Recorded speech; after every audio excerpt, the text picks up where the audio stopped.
American University of Beirut. Mr. Rabah, welcome to our program.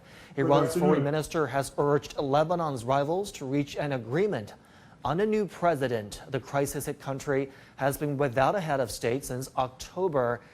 Is there any chance that impasse can be broken? Well, as long as Iran is adamant at electing its own Lebanese president, and here I'm referring to the presidential candidate Sulaiman Frangieh, I don't think that the compromise can be reached. Despite the Beijing Accord, which brought together both Iran and Saudi Arabia, it is clear that Lebanon has been isolated from this deal, meaning that Saudi Arabia has clearly said that it will not endorse and it will not financially cover any presidential consensus which brings Hezbollah's people to power. So I think that Lebanon at this particular moment in time is really far from benefiting from this so-called agreement between Iran and the Kingdom of Saudi Arabia. And Lebanon's biggest challenge is hardly just political, it's also financial in nature. The country's financial collapse has been blamed on decades of mismanagement of public finances, creating massive debt.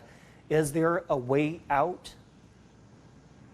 Well, that might be true that the situation now is manifested in an economic collapse, but essentially the collapse has started with the political system itself, a system which relied heavily, especially that after the end of the civil war in 1990, the builder of modern Lebanon, the late Prime Minister Rafiq al-Hariri, had linked Lebanon's economy to that of the region, and particularly the Arab Gulf.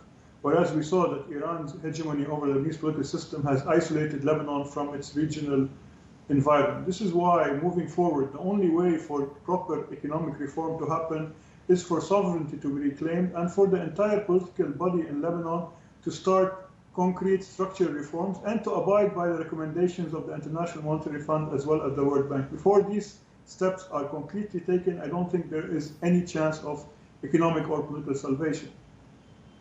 Mr. Rabah, we appreciate your analysis. Thank you for making time for us today.